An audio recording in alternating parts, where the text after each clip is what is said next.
combined together, it gives you a big data. Okay, means like the volume, velocity, variety, and veracity. So what does this all 4V means? Basically, you will find only 3V everywhere, but veracity is one more thing that is being added now, like the quality, consistency, reliability, and the provenance of the data.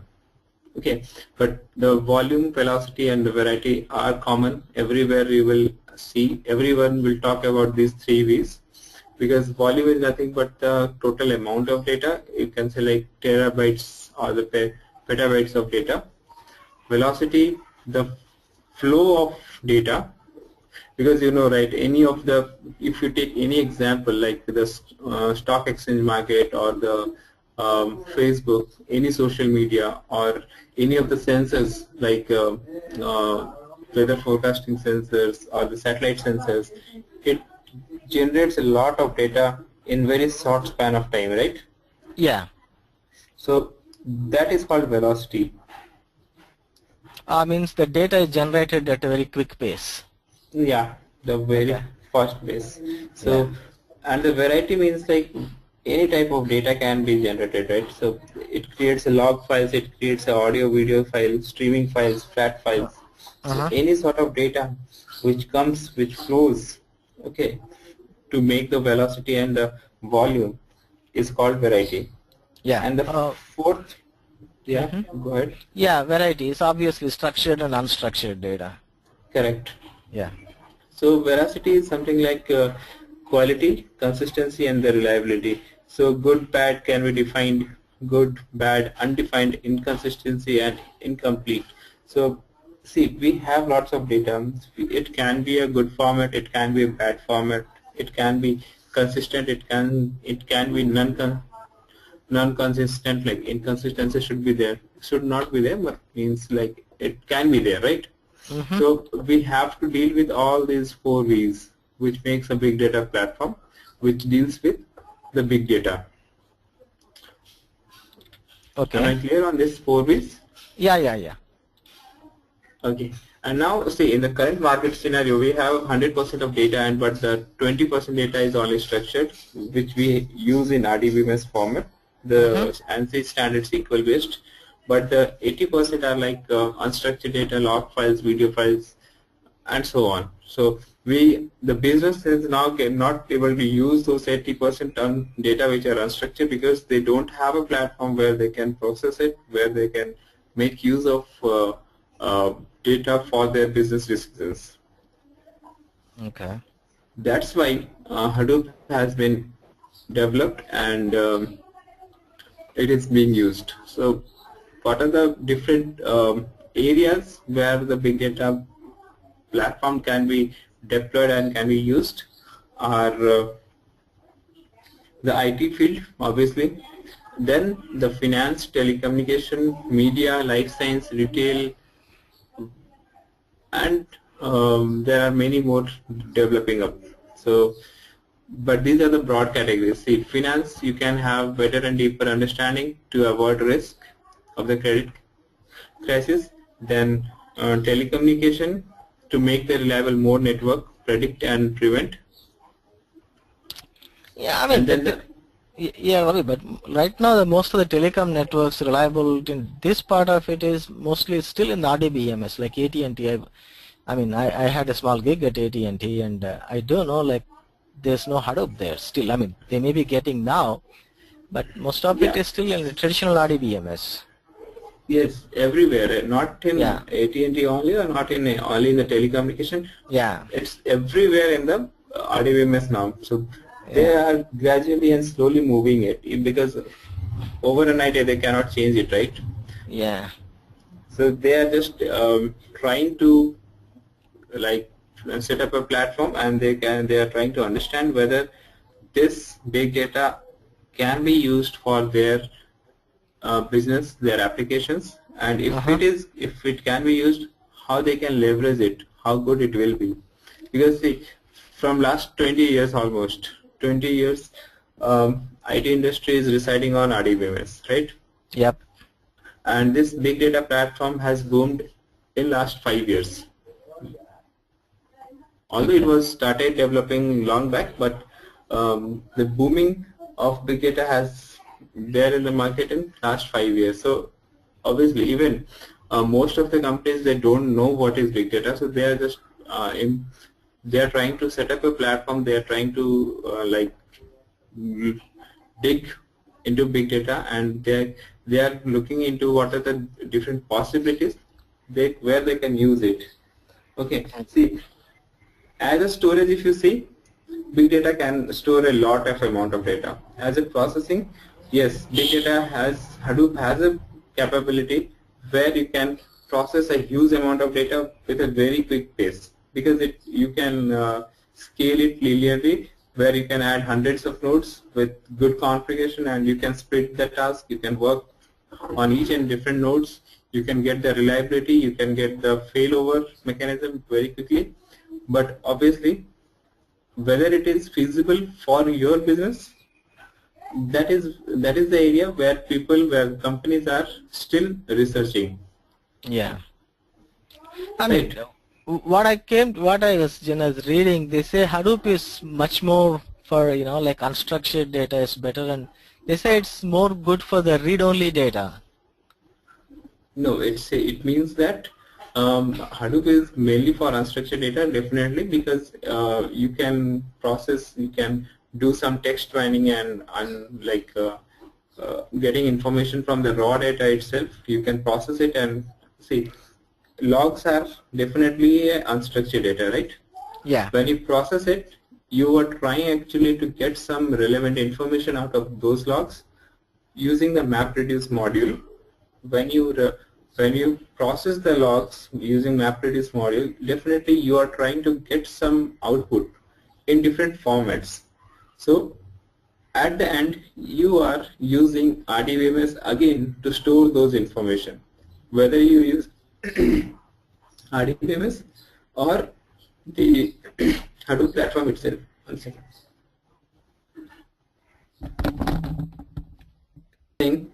Once you process it, it's up to you whether you are using Hadoop platform itself for storing the processed output, or you are going to use some RDBMS like Teradata or Vertica or something.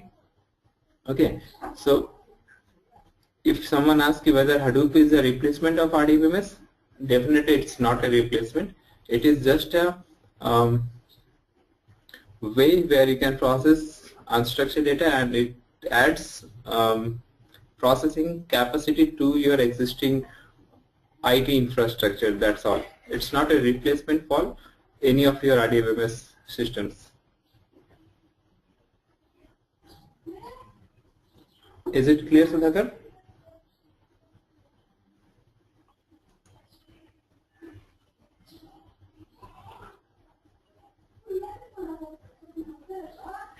Hello? Is it unstructured data? It's not going to replace RDBMS, not in the near 5-year future for sure. It's not going to replace it ever, because see, RDBMS is something different, and working on unstructured data is different. It doesn't follow any ANSI standards. Okay, it is just there to give you a better reliability in terms of storage and in terms of read. So why it is read only? Because once you write the data in Hadoop platform, you can read it anytime, and it is like the write operation in Hadoop are very expensive. Yeah, that's why. But the read operations are very cheap. Yeah. We'll see that anatomy of how the read and write operation happens. We'll see that. Okay. So let me interrupt you. So here, because you said I need to know Java. I do know Java. As I told you, my Java is, I did Java programming 15 years ago. That's all, and then I should be able to follow. I know I can, if you put me Java code, I read it, I can know what it is doing, what do you mean by method, and what it is, the handlers, and all those things I understand, but I may not be able to write immediately. That's my concern. No. Why Java is required? Because see, if someone asks you to develop your own code, there you will have to be a very good Java expertise, right? But in Hadoop, the only requirement is that you should have a better understanding of Java, okay, where you can understand, and it provides you all the interfaces, all the what you can say, like ready-made codes. Okay, just you need to use it and modify it according to your need. So okay, so I have something. See, the Java programs for Hadoop is something like C. For MapReduce programming, if you want to see like input and output, count tokens, so it is nothing but a simple programming. Here are something where you need to configure it. If you know what classes are there, what classes should be used, you can easily configure this. So here it will be something like this. This block of code will not be there. Okay, so it will be something like this one. Here you will have to do. Okay, so it will be something like this.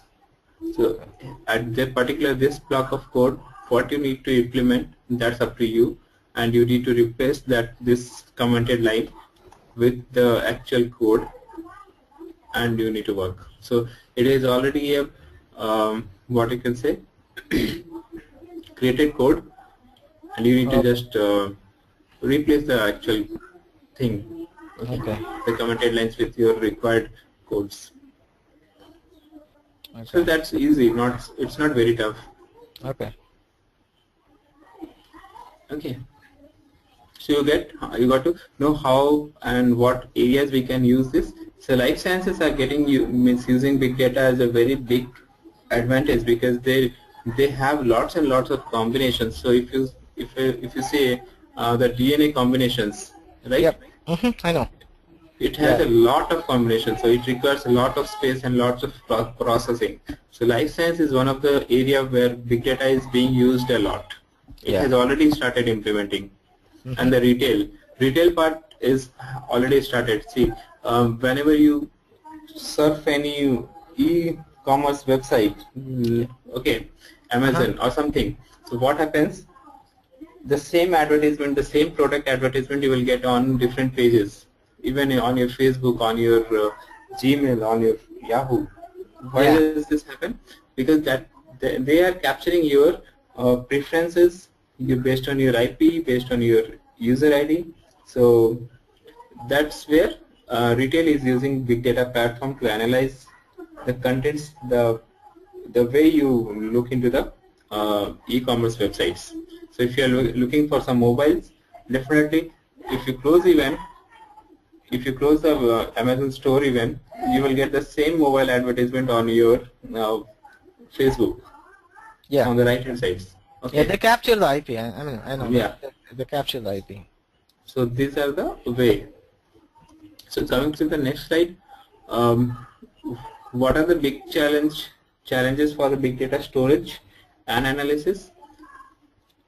So slow to process, can't scale, okay, and hard drive capacity to process, and unreliable machine risk. So these are the challenges which big data has recovered. Means big data had removed these challenges from the existing platforms. So slow to process, can't scale. That means like earlier we do not had any particular way to scale. We cannot scale much. So big data platform has replaced that problem, means has given a solution to that problem by scaling methodology linearly. Okay. Then the disk speed. So obviously if you have a single machine, you will have limited read and write operation, right? So but let's say if you have a 1 GB of data on 5 different machines, okay, and you want to read it differently from the different machines and from a single machine, which one will be more effective? Obviously the spreaded one, because it is going to read from all the different 5 machines and going to give you the combined consolidated output, right? Yeah, it is yes or no. It also depends upon the network capacity and what kind of, and if you got one fat pipe versus all those things. But yeah, theoretically in a parallel. Yeah, theoretically it's good, right?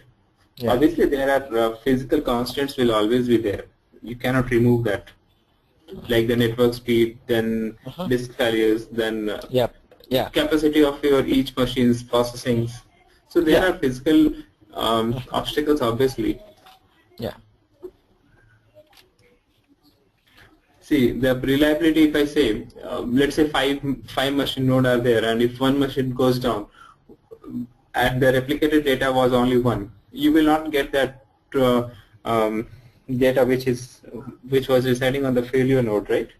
So that is again a reliability factor where we are not getting a perfect reliable platform. So Hadoop, what does it do? It replicates the same data with some replication factor, like say default is a 313. So it replicates the data thrice all over the cluster. So if if a node goes fail, the other nodes will be there which can process your request. Okay. So same thing is there for backup also, like easy to use, secure, process the data in parallel. So earlier in traditional distributed system, what was happening, whenever you process some data, the master machine used to fetch the data from different slave storage units and process it in the master machine, right? And gives the output. But in this big data architecture, what happens? It doesn't retrieves the data from the storage units, but instead it gives the code, the instruction how to process it in the slave's machine itself. So data process happens in parallel. Oh, okay. Okay, means the code travels from master machine to the slave machines where it needs to process, not the data. Okay. Okay, so moving of code which is in KB or M, not in MB even, which will be in KB, that will much more quicker than moving terabytes of data from one machine to the different machine, even gigabytes of data, right? Okay. Okay. But is it not the Oracle also says the same thing? Actually, we like in a way triggers, and when you talk about if you are familiar with Oracle database, when you talk of any procedure, stored procedure or trigger, they basically reside inside the database itself. So they're executed right on the database layer, not in the application layer. Though it is triggered from the application layer, is it not? It is still done at the database layer, a trigger and a stored procedure. Yeah, stored procedures work on the same way. Stored procedures and triggers. Even in the SQL Server, it works the same way. Yeah. In the SQL Server. Yeah, that's the same. That's the basic thing. A stored procedure works in the database layer, not on the application layer. Yeah. So it's the same concept. Yeah. A little bit different. That is your not distributed programming, right? Distributed processing is not there. So it works on the same database, although, but it is not a distributed processing. It's not processed it parallelly. Yeah. So these are the overcomes. See, let's say OneDrive is 75 Mbps. It takes 16 days for 100 terabytes. So 1000 drives, 75 GB per second, 22 minutes for 100 TB. So this is your idea of parallelism. And what are the different problems like synchronization, deadlock, limited bandwidth, timing issue, and coordination, split, and aggregation, as you were mentioning, right? So these are the hindrances where parallelism can not work properly. So Hadoop is a way where you need not to worry about these things. So this has been taken care already by the MapReduce engine. Okay. So you need to just focus on coding. These all things will be managed internally by the engine. Okay. And then computer and compute. So drive failure, data availability, coordination. Obviously, these are some of the problems which cannot be done anything. You never know when a node will fail, right? So these are like resource sharing, concurrency, fault tolerance, heterogeneity, and transparency are some of the common challenges in distributed computing everywhere. Yeah. So let's see the Hadoop origin. So Doug Cutting was the person who was working with Google that time, has implemented the white paper that was released that time, um, known as the MapReduce Google White Paper and the GFS distributed file system. So Hadoop and MapReduce are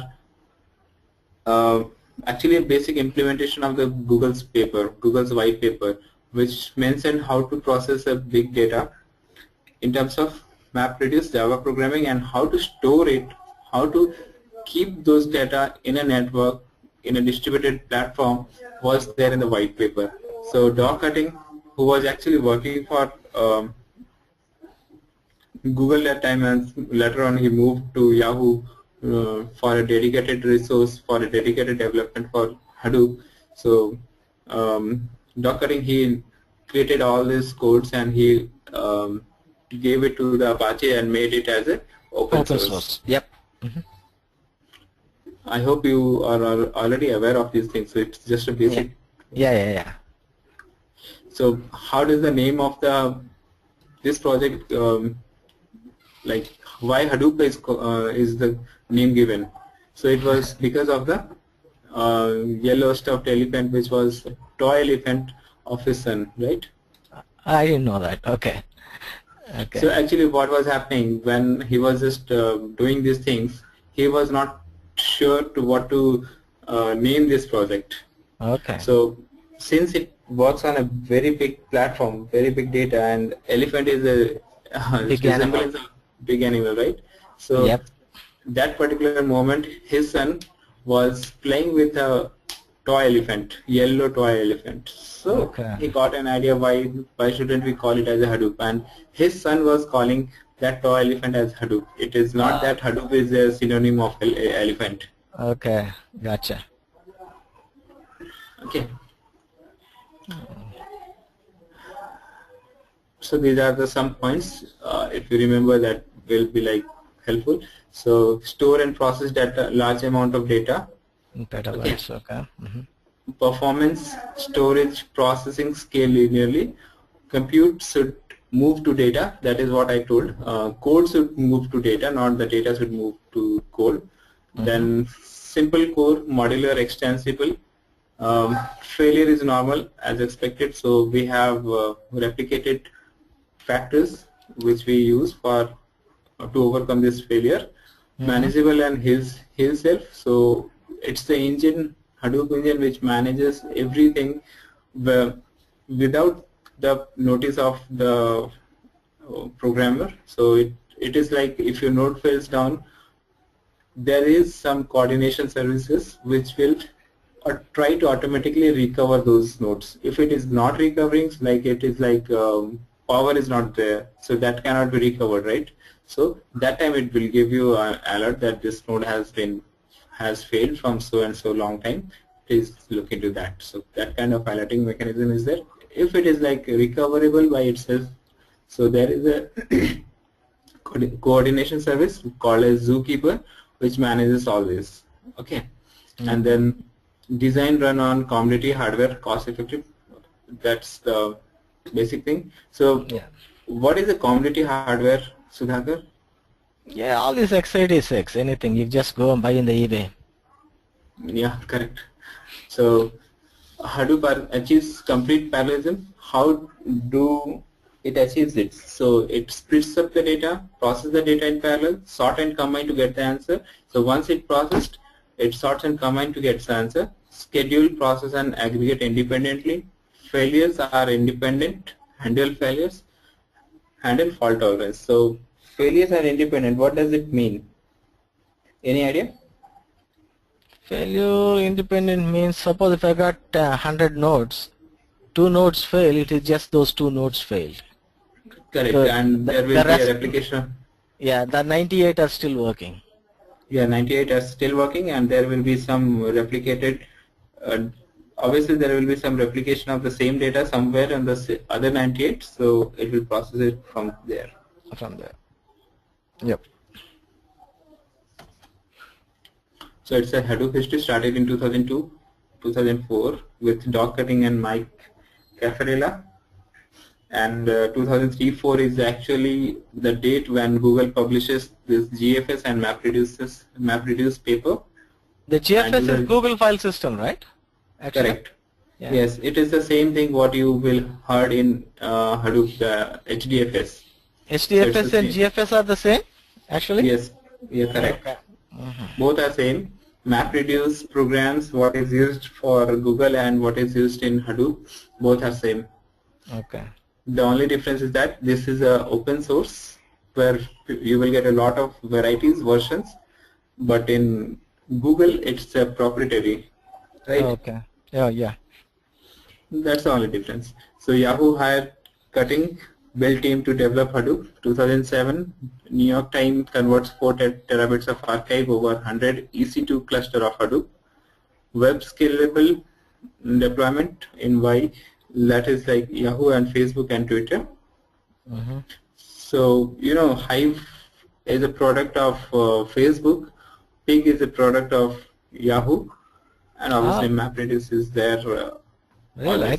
I thought they're all Apache Foundation products. I was the Hive and Pig. They're open source though. They're open source, but they have been developed by these companies and given to the Apache, like a donation. Okay.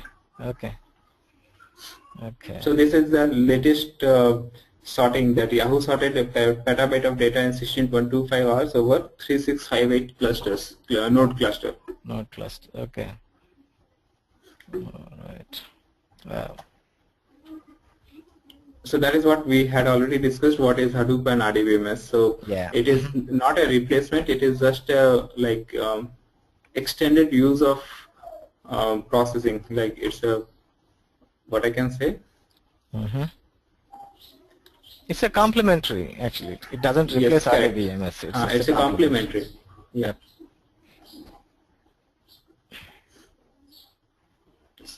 See, this is the actual comparison. So data size in RDBMS, it's in gigabytes or maximum in terabytes. But in Hadoop platform, it starts with terabytes. Yeah. Access interactive and batch, but the Hadoop is only batch processing. Updates, read and write many times, but it is write once, read many times. Structure is static, and here it is dynamic. Integrity is high, but in MapReduce it is low. Scaling, non-linear, and it is linear. Yeah.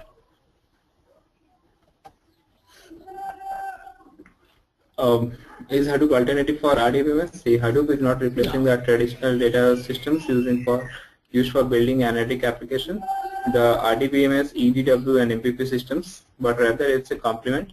So these are the various factors where you can use Hadoop as a complement. So you operate on Hadoop with the use of their concepts called no relation or the key value pairs.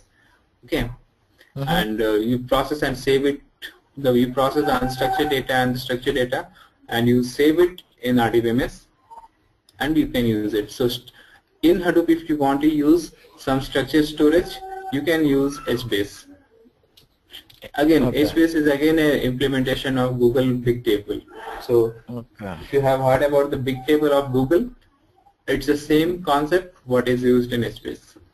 Okay, I heard about it, but I don't know how it operates. Or even it works on, BigQuery, Bigtable. BigQuery, BigQuery, Bigtable, and the Google Analytics. They're all, So it is the same column family concept that is used for storing the data in HBase. So it is all like column NoSQL databases. Yeah, column NoSQL. database. Column NoSQL. NoSQL.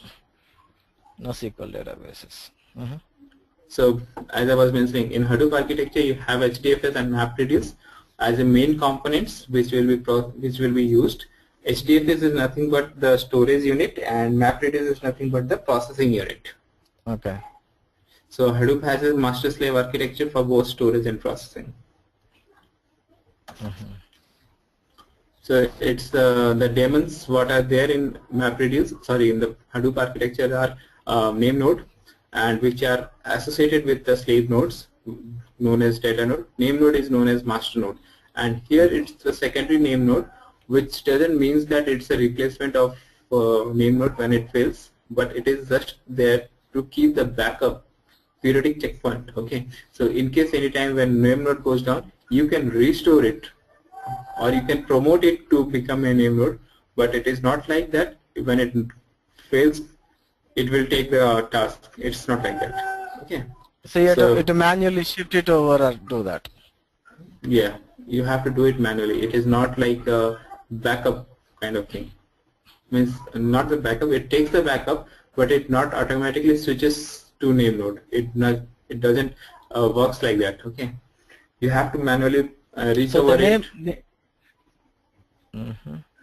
Yeah, go ahead. So the name node is the key. Name node is the key. I mean, if the name node is down, in a way your Hadoop is down. Everything is gone. Yeah, correct. So this is known as Hadoop 1. So we have another version of Hadoop, which is Hadoop 2, where there is no name node at itself. So it is like multiple name nodes, multiple data nodes. One name node goes down, secondary name node is there to help you. Okay, so that is right now the current one, Hadoop 2. Hello? Yes, the current one is Hadoop 2. This is a basic architecture. What was? Okay. Yeah. Yeah. Hello. Original. Can you hear me? Hello? Yeah, I can hear you. So this was like the original Hadoop 1. So now we have Hadoop 2, where this is the same daemons are there, but it is replaced with the resource manager and application manager. Okay. So say when we are doing this class, when we install the Hadoop, say on my personal machine, so that will be installing Hadoop 1, right? Not Hadoop 2. We'll start with Hadoop 1 and we'll move to Hadoop 2. Because if you don't know Hadoop 1, it's really a little tough to understand Hadoop 2. Okay. So this was the storage area, okay, name node, where it manages all the data nodes. And similarly, when you run the MapReduce program, it has another daemon called job tracker, which is again on the master node, and the task tracker, which will be on the slave nodes. So job tracker will actually manage and coordinate all the tasks, all the jobs assigned to the Hadoop cluster. Okay. Okay, and the task tracker are. Okay, these are all the Hadoop jobs, right? Internal jobs. These are all are the daemons, not the jobs. Not the jobs, yeah. Okay. These are the daemons which actually manage and process the job. Okay. So let's say you assign some work of counting the words from a given text file. Okay. So that task will be given and managed by job tracker to all these slave nodes, and the slave nodes will start counting the words. Okay. So one chunk will be processed by this one, second chunk, third chunk, and fourth chunk. So all these four splits of data will be processed separately, and it will give the final output to the job tracker, and job tracker will give it to the client, means the end user. Okay. Okay. So altogether it looks like this one. So you have a client which will actually communicate with the master node, which has job tracker and the name node and the secondary name node. Okay. These all are masters, and these are the slaves. So its name node manages all the storage units, and the job tracker manages all the processing units. So it resides on the single machine. Master is the machine where the name node and the job tracker will reside, and the data nodes are having the data node and the task trackers. Okay. You can separate this secondary name node to a different machine. Oh, okay. You can physically separate them so that failover will take place. So that if if they both are on the same thing, if the machine dies, they both will die. Yeah, correct. So if you have separated it, you can restore the image from secondary name node to the name node, and you can start it up. Yeah. So this is the development. See, 2006 the core Hadoop, and then 2008 the HBase Zookeeper Mahout. And Mahout is one of the important and most powerful tool in terms of machine learning. Okay. So we'll be going through Mahout also in this class or a little bit, or I have to learn on my own. What is that Mahout? No, it's not in the scope of this course, because Mahout is something like machine learning. It's not a big data. Oh, okay. although it has been given by Apache, but it's not a platform where you can directly leverage Hadoop. So it's resides on Hadoop, but it doesn't deal with any component of Hadoop. Okay. So it's like a machine learning.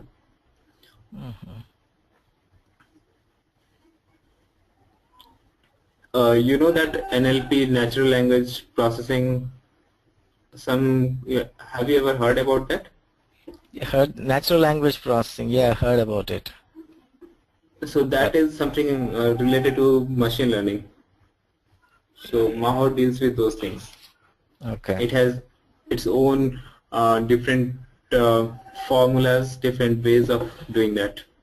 Okay. So in 2009, you got Pig and Hive, okay, and in 10, you got Flume, Avro, Vir, Scoop, and then 2011 you got HCatalog, MR Unit, and BigTop Uzi. So still the projects are adding up. Okay. Cool. Hadoop. Okay. So this is like the ecosystem looks like.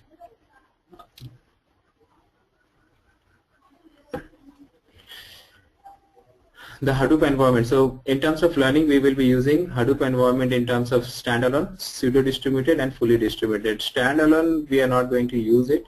It is just for debugging applications. Most of the time, people use pseudo-distributed for learning, and fully distributed is available only in the real-time production. So real-time production. Okay. Yeah, pseudo-distributed and fully distributed are nothing. These are same. But in pseudo-distributed, you will have everything running on the same machine, and fully distributed, it will distribute the daemons all over the cluster. Okay.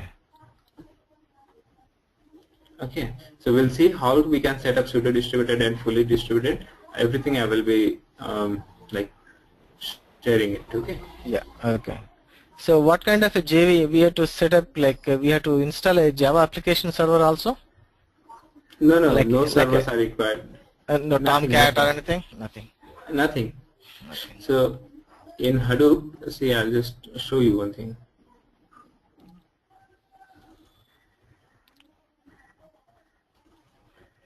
So these are the chapters that I will be using.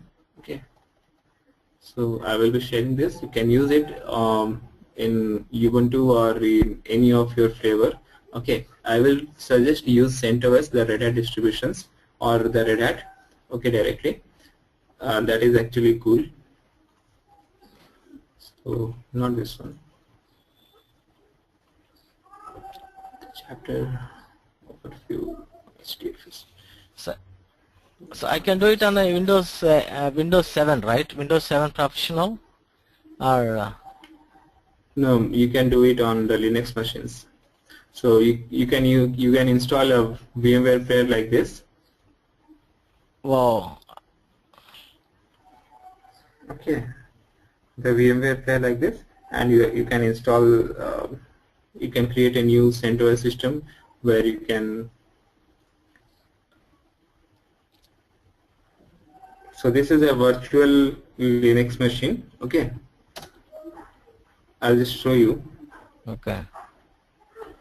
So this is it's actually starting a virtual Linux machine, which is which holds all your Hadoop platform applications. Okay, so basically Hadoop resides on Linux platform. Okay, it cannot be used on Windows. So in order to use it on Windows, there is a software called CyzWin, CYZWIN.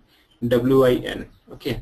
So it needs to be installed in Windows, but it's a waste software. I will not suggest. It requires a lot of memory in your Windows, and it slows down the system drastically. Okay. Okay. So install a VM and make a Linux VM. Yeah, and then I will be sharing you all the links from where you can get the materials. Okay, for your download, means for your installation. So see, in this one, the 3 modes that we were talking about. Okay, so how we can install, it's all described. So we have to manage different configuration, the XML files, okay, under these things. So the three XML files are HDFS site XML. Then you have your where is that? It's on the top itself. So you have a core site XML, HDFS site XML, and Hadoop env.sh, and you have one more called MapRed site XML. Okay. So you have to configure those things, and we can start up. So that is that will be definitely covered in the classes. And with addition to that, I will be sharing the exercises that you can see here. So all these exercises are based on the chapters and the topics that we will cover. Okay, and you need to complete it and respond it back. Okay. How many days? Like the course duration will be how many days? Like, is it every day or on the weekends? How is it? It's on the every day, Monday to Friday. Monday to Friday. Okay. Yeah. Okay. Excuse me, I'm getting a call. Please. You need to start the services, and on the web page, localhost:5070. If you give, this is the DFS. Okay. So how many live nodes you have, how many dead nodes, how many this one. So if you want to see the file system, this is your HDFS file system. So this is your HDFS file system. Okay. And here you will have your data. So on. Okay. So if you move it to 3.0, it's the Linux. It's the MapReduce administration, where it will show you how many jobs are running and how many jobs are retired. So what is the stage of all the jobs? Okay, and so on. So if you click on this node, it will give you all the nodes listed, means in the cluster. Since it is pseudo distributed, it's showing you only one. So I have configured a cluster also, so which is like 3 node cluster. So S2, S1 are the slaves, and master node is the master and slave both. Okay, so I'll switch on this in the actual class. Okay. So I'll let him know, Okay. and then yep.